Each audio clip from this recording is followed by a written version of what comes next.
All right, that's great. Okay, so this is Miss Karba, and let me welcome you all on behalf of ERC to this brief training session that is entitled Online Effective Assessment Practices. I am speaking with you from the very beautiful city of Lights, Karachi, that is from Pakistan, and I am really very excited and delighted to see you all joining this Teachers Development session.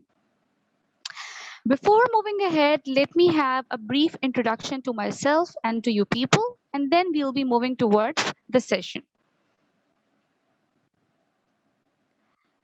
So, myself, Karva, as I have already introduced, I am working as a student counselor and faculty trainer at ERC. By profession, I am a linguist, but by passion, you can say I am into the field of counseling. I would like to know the people who have joined us today, and I would like to know your name, the origin you people are from, the organization you all are currently working, and the designation you people are working at. So the chat box is open for you all, and I would like to know the following details.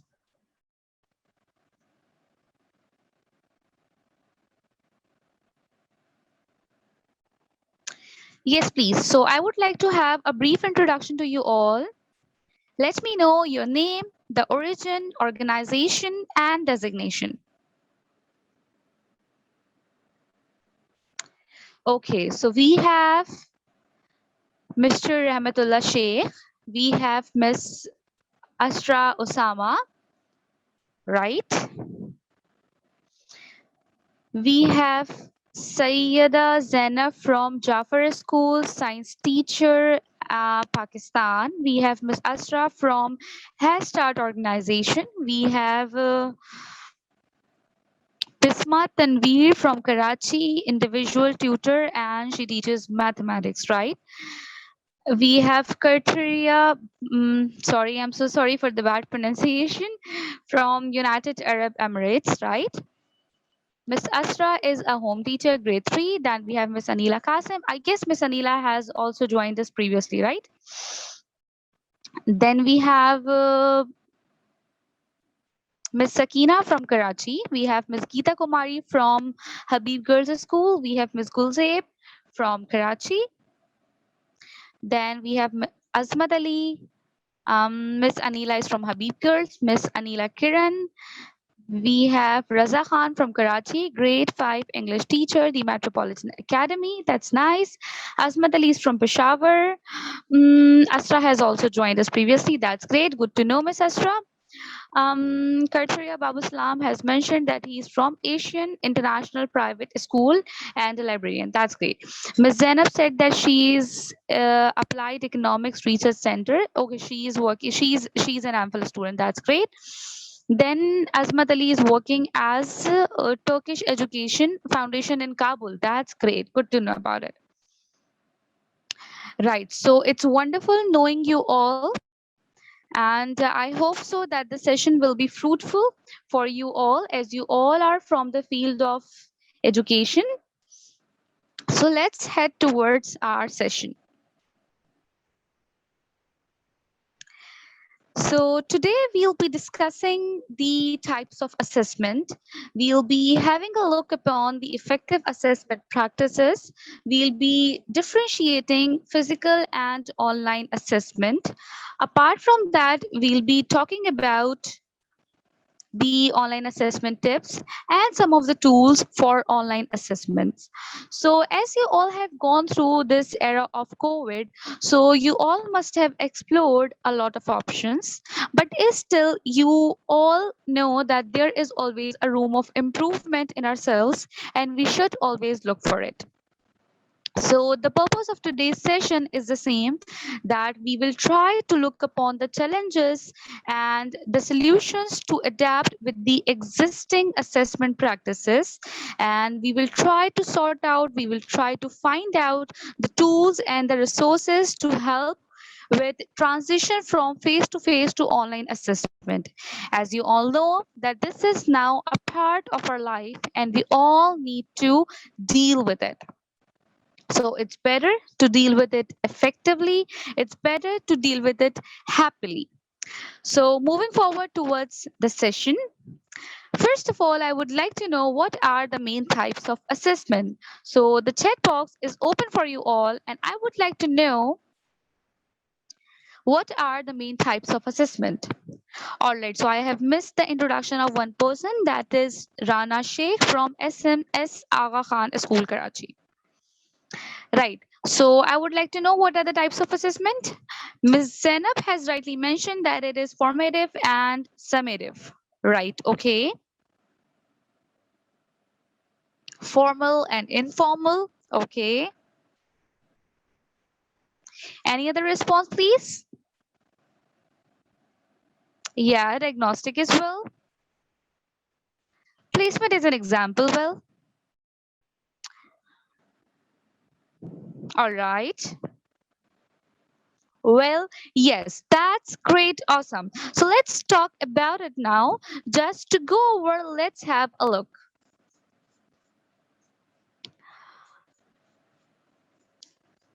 Here are the main types of assessment. There are basically main three types of assessment. The first is diagnostic, the second is formative, and the third is summative. The first diagnostic test is basically a set of written questions that can be a multiple choice or a short answer sort of question. And it is actually to assess a learner's current knowledge, base, or you can say the current views on a topic, issue to be studied in the course. So you can say it is basically to see what they know and what they don't know. So an example for this, we will be discussing the example of diagnostic later. Let's talk about the formative. It is the one that is being taken after short intervals, and it is the sort of homework or the assignments that the teachers give during the class, right? So it is basically, you can say, a sort of guide which is teacher sharing, and that is actually paving the way for the students' progress. Now, when we talk about the third type of assessment, and as the name suggests, that is summative test. So it is basically to see the overall grasp of the student over the material and to see where the student is standing after the whole tenure. So that is usually taken after the completion. And now I would like to know the examples for diagnostic from you all in the chat box. So what do you think can be example for the diagnostic?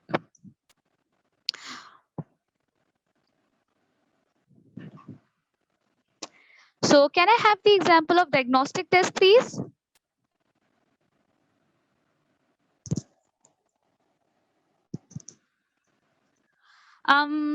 Quizzes can be a sort of diagnostic test. Basically, diagnostic tests are the one to see where the student is actually standing and what they know, what they don't know. So it is a sort of placement test.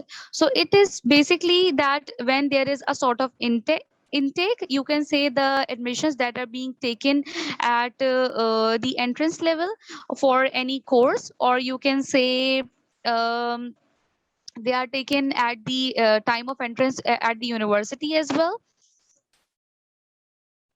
Then there is the second type, that is the formative, and you all know the examples. That is the pair or group work, that is the reflection journal, it can be the observation, it can be an assignment that you all know about it. And the summative you all are already aware of, it is the final project, the thesis, the examination, IELTS test if you all know about it, or the final presentations, right? So let's move ahead. So let's have a look to the formats of assessment. I have already touched upon these two themes previously in my sessions, but let's have a brief look to this again. There are basically two main formats of assessment. The first one is the synchronous, and the other one is the asynchronous. So in synchronous is basically the one that runs in a real time with students and instructors attending together from different locations. So for this there is basically a need that you need to be live at the time. But when we talk about asynchronous, that's basically a sort of flexible routine, and for this you don't need to be live at the time, but you can actually access it during different hours and during different locations. So an example for asynchronous can be sort of a live class, whereas an example for synchronous can be a live class, whereas an example for asynchronous can be a sort of self-paced course. So I would like to have examples from you all now for asynchronous and synchronous assessments.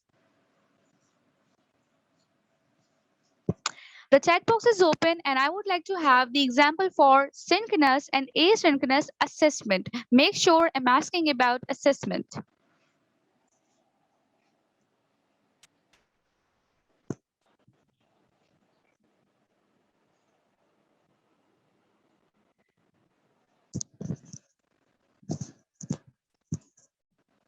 Yes, so exactly, yes. So asynchronous assessment can be a sort of online quiz that can be submit later and self-paced, but asynchronous can be that needs to be filled at that particular time frame. A worksheet is a sort of asynchronous assessment.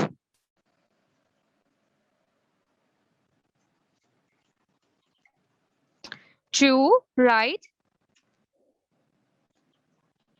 That's perfect. Any more examples, please? A speaking test in face-to-face class is synchronous, while an speaking via Flipgrid is an asynchronous speaking test.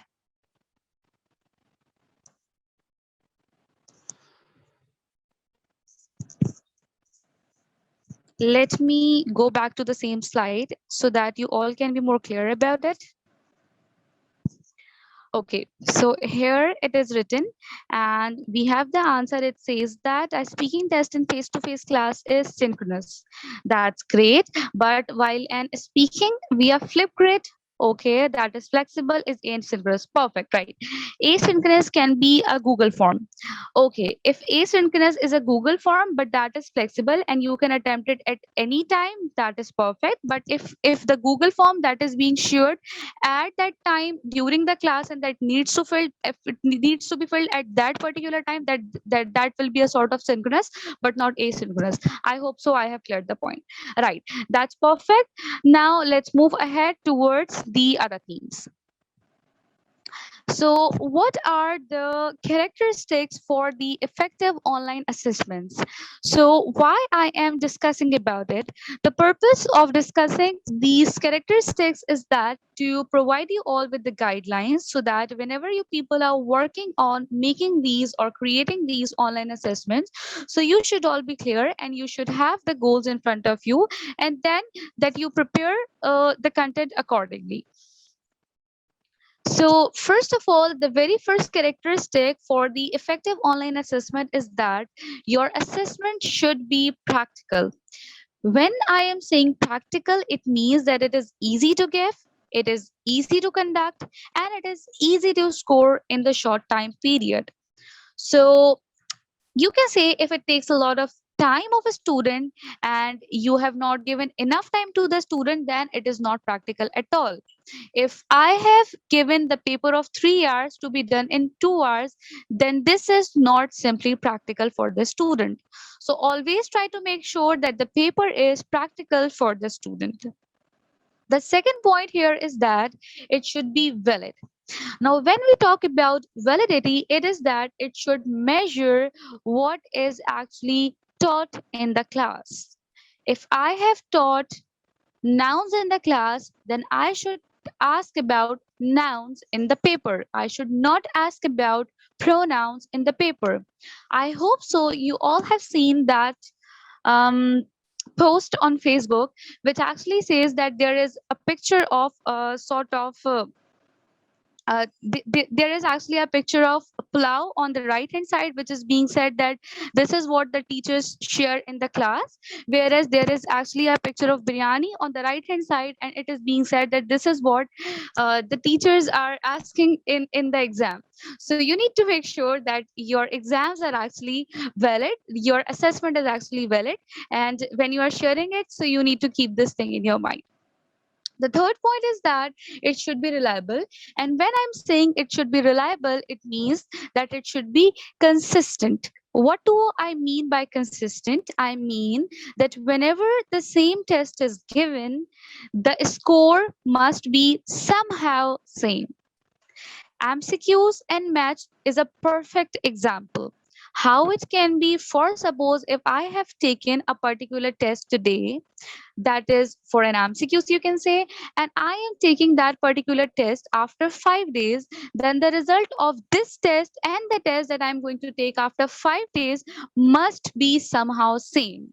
But the result of both these tests would not be same if I'm asking about any essay, if I'm asking about any letter, right? So make sure that the result is sort of consistent. Moreover, another criteria to make sure that the result is consistent is that try to provide the whole faculty, try to provide all the teachers with somehow same rubrics. So when the teachers have around same rubrics, the result or the outcome is going to be same. Let's move forward towards the fourth option, that is authenticity. And by authenticity, I mean real and applicable. So, real and applicable example can be if I am giving in paper that a paragraph and I'm asking the student to identify the verb tenses and tell like which one is past, which one is present, which one is future. This is sort of useful, I can say, but it is not going to help them out in the way it should be. And it is not real in that sense. Instead of this, what I can do here is that I can ask them to write an essay, or I can ask them to write a short paragraph telling about their experience that had happened with them, or maybe telling about any imagination that will be telling about future, and that will also of course an explanation of their um, future tense, that will be an explanation of you can say their past tense, and that will be you can say a practice of their past tense or future tense. I hope so I am making the points clear. Now moving forward towards the last characteristic, that is the washback. And I'm damn sure you all are already aware of this. It is that the influence of your teaching and the students' learning. So by influence, it's actually, it could be by teaching from test to the testing teaching communication skills. So the problem with us is that when we prepare the student, when we teach the student, what we do is that we just teach them in the direction of the test, in the direction of the paper. We prepare them for the paper, we do not work on their skills. So and a perfect example can be, instead of teaching like subject plus verb first form plus object, instead of teaching this particular structure, it should be teaching them daily routine. It should be teaching them how to talk about present. So this is basically a sort of washback, you can say. I hope so I have cleared all of the points. If there is any confusion, you can tell me in the chat box. Otherwise, I'll be moving forward.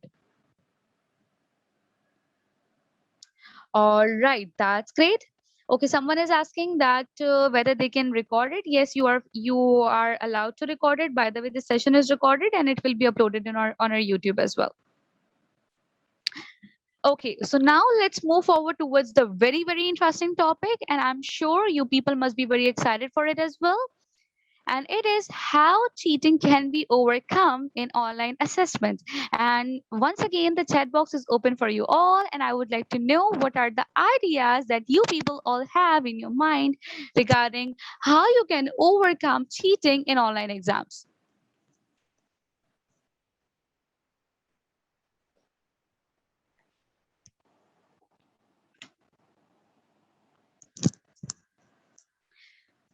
Okay, by on-camera test. Miss Asra says that it's very difficult. Well, it is, but yes, there are ways. Miss Ikra Khalid mentioned that by on-camera test. Okay, times. Because parents are telling answers. Oh, yes, that's true. Shuffling questions in Google Form to give them appropriate time. That's perfect, Miss Anila. That's quite weird situation in society that parents are telling answers to their kids. Well, that's weird, but of course, what we can do. It happened in your class. Mr. Anis Rahman mentioned by Kahoot. Miss Anila Qasim mentioned time bound. That's perfect. By asking random questions, Miss Hina Kamran mentioned that's right, true.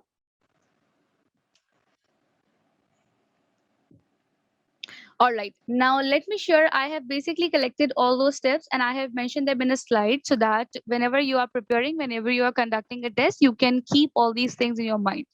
So let's move forward towards the challenges and how to overcome them. So the first point is that you can limit the time frame. How you can use this option? Give them a limited time frame so that they cannot discuss it with their parents, they cannot discuss it with their friend on WhatsApp, and they cannot Google it at the same time. So for suppose if there are test questions and you know that 10 questions can be attempted in 10 minutes, then go for giving them 9.5 minutes instead of 10 minutes. Okay.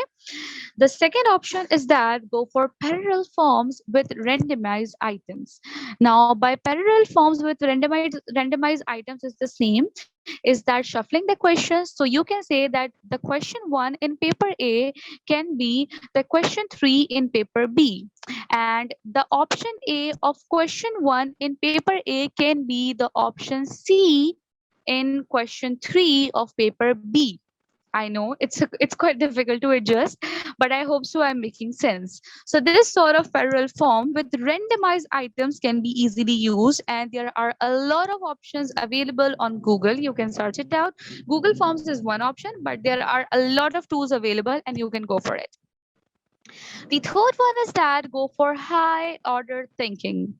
High order thinking means that you're not allowing students to Google it. You're not allowing a student to search it because, of course, the question, the you can say, the nature of the question is like that. They are not able to search it out. They are not able to discuss it, and they know, of course, they need to write something. Otherwise, they will lose the time or they will lose the question. Okay, moving towards the fourth challenge, how to overcome this. It is that limiting retakes in quiz. You all know that when, of course, the students are retaking the quiz, they discuss it at the same time, and then they know the right answer, and then they retake and reattempt the quiz. So make sure you are limiting this. The five and the last thing is that low percentage of course grade to quizzes. You all know that quiz is one of the simplest and the easiest way. Most of the times is it's not only that they are asking the answers from their friends and family and they are attempting it, but it's basically like that they are usually going for the flukes and they are usually working. It's not about only the wild guesses, but it's about some of the educated guesses as well, and they are sometimes true. So make sure that you are actually giving low percentage to those quizzes in the course grade so that they are not going towards it. I hope so it has made sense to you all. And now I'll be moving towards the tools and the websites. Right. So the tools for online assessments and the websites, and as you all have been through this online teaching era through the COVID time, so I am 110% sure that you all must know a lot of options. And someone has already mentioned Flipgrid, Google Form, and other options in the chat box. So I'm not going to particularly look upon those things, but I'll be focusing on the activities that will be surely benefiting you all. So I'll be mentioning activities, two for formative and two for summative. So let's have a look to it. So for formative, there are two, that is reflection and student observation. Same is the case for summative, that is performances and paragraphs and essays. The very first is reflection journal. That is, it will help you to explore about your student type and their interest. So reflection journal are sort of, you can say, descriptive writing, and you can ask them to share their experiences, you can give them the topics. Now for this, how you can do it and how you can make it possible, you can go for asking a handwritten response. It's not you can say a rigidity or a fixed thing that you're asking for a Google document. You can go for a handwritten response if you know that your audience cannot do it as well. So you can go for a handwritten response. The second option is that you are going towards a visual or audio recording. You all know that the students have mobile phones. They can easily make a video, they can easily make an audio. So you can go towards it and you can ask them to share their reflection journals in the form of that. It is sort of something you can say creative as well, and it will, you can say, engage them, and it will create a sort of exciting experience with them. The other is a podcast, text response, and the Google document. Now, when it comes for the feedback option, it can be by the peer and the teacher. You know that feedback by the teacher is always good, but by the peer, it's actually a bit different thing. So when you are give when the student is being given the feedback by the peer, it's actually building a sort of relation. It's actually building a sort of discussion. So they enjoy that sort of feedback as well. So make sure sometimes you are trying to go towards this sort of feedback as well in order to make your class more and more engaging. So I hope so. The first activity that was for formative, that is reflection journal, is clear to you all. Now I am moving towards the second activity. Right. So the second activity is that you can explore with the help of a student observation about the comprehension skills of a student. You can see what is the relationship between these students, whether they are friends or not, whether there is any jealousy or not, whether there is any fighting or not. And then you can also spot, you can also find, you can also look for who is introvert and who is extrovert in your class. So student observation can be done in the class, but how it can be done? It can be done by grouping the students, but you can group them according to the purpose. So you can give them topic and then you can assign them topic wise. Then how you can make the groups in online class? You can make WhatsApp groups. If you are using Telegram, then you can go for that. If you are using Zoom, then you can go for breakout rooms. And then by entering into all those rooms, you can look to the students, you can observe them, and then you can make notes of yours. So when teachers are making notes of yours, then at that time you can write down particular points about the students and then you can assess them.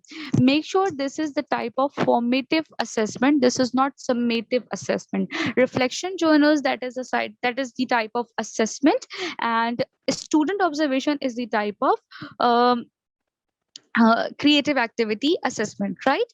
So there is another option for doing a student observation, that is going towards the forums if you are using any LMS, and this is well now internationally used as well. Let me move towards the summative ones now.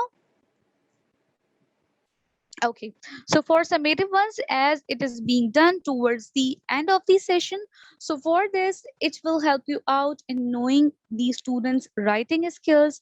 It will help you out in knowing about how the student has developed their critical skills and what are the students' evaluation skills. So, how you can test these skills? You can test these skills by asking them to write upon any particular topic, and how it can be done. Go for the same, the CLOs, that is the cognitive learning, and the high order high learning. um, I have mentioned this in the previous slide as well, that you are going towards the high order thinking, right? And for this you can go towards any particular topic, like I have given the example rightly here. It is the persuasive type essay, right? So when you are limiting the student to any particular type, then the student will be thinking about the structures that are related to this particular type only, and this will actually tell you that the writing skill of the student has developed or not, or the student has to work upon this or not. The second thing is that make sure that you are limiting the student with the words limit, and the student is not actually free to do it. Then the third is the same, you can go towards the feasibility, and you can say you can go towards what is comfortable to you and the student. So it can be in a digital, it can be a digital submission, and it can be a handwritten submission. So a student can actually write it down, and a student can submit the picture of it, and if you're not comfortable for it, then you can ask the student to type it down and then submit it. Let's go ahead with the last slide, that is the performances. And it is one of the most exciting thing usually being done in literature. I remember that I have done it as well, and I have really enjoyed. Well, I have done, we have actually remade that comedy of errors, and that was quite an exciting experience for us all. So it's, this is actually that it is basically a sort of individual, and it can be as well as group, but it is actually that what students have learned, and it actually tells that whether the student is able to adapt, whether the student is flexible or not. So for this, of course, you can go towards a play, you can go towards a role play, you can give a dialogue, it can be a sort of individual, you can say, presentation as well. You know that there are a lot of introvert students in our class, and they are not able to perform in front of the class, and they are not able to speak in front of the class. So then you can adapt your strategy accordingly. So you can make assign the roles and responsibilities, just because, you know, like sometimes there are such sort of issues in the class that some students are trying to overrule the others. So try to make sure that you are being the lead, assigning the roles and responsibilities. Now when we talk about the responsibilities, so it can be the synchronous in the Zoom classrooms, and it can be asynchronous as well. It can be like a recording a video sets. So as it's of course the era of technology, so of course if you're asking for presentation, the students get gather at one spot, and then they can perform live on the same place. Or if you want them to share a video, then they all can make a short play video, and then they can share with you all. That would be a very very very very nice video. Right. So I hope so. I have made all the points clear, and I'm going to touch upon the main themes of today's session as I'm going to wind it up. And let's move towards the conclusion. After conclusion, I'm going to take the questions from your side. So, the very first important point from today's session is that whenever you are going to conduct online assessment, do refer to the characteristics that I have shared in my session for adapting your assessment practices. As I have told, it will provide you a guideline, it will provide you a pathway. Second, second point is that try to test both the skills, that is receptive as well as productive. Do not rely on a single skill. Go for both. The third thing is that use high order thinking questions to develop critical thinking. In order to make the test easy, in order to make the test easy to score, in order to make things easy for you or the student, do not go for more and more quizzes, do not go for more and more Google Forms, go for such high order thinking questions. The fourth and the last is that incorporate more and more formative assessment to make your lessons engaging. So, as you have, I don't know whether you have noticed it or not, but I have tried to engage you people. It wasn't sort of formative assessment, but it was, you can say, in a way that I have tried engaging with you all throughout the session with sort of different questions. So that was actually to make you people all active during the session and make you all live. So, so this is all from my side. Now I would like to have questions from you all. The chat box is open, and if you have any questions, feel free to ask, please.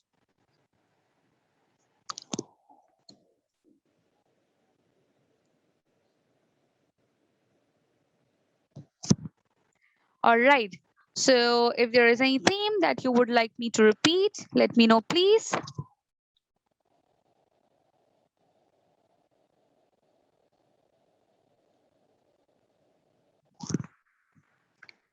Yes, please. Okay, so I am going to share the link for feedback as well as the link for the quiz in the chat box, and you all are required to attempt it, just because after attempting those quizzes, you people will be getting your online certificate.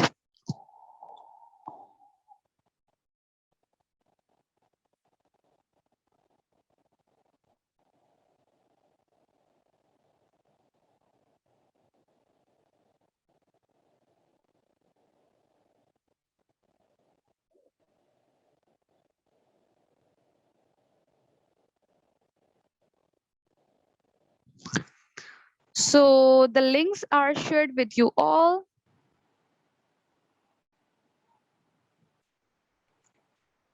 The links are shared in the chat box, and you all are required to attempt the quiz so that you all can get your e-certificates.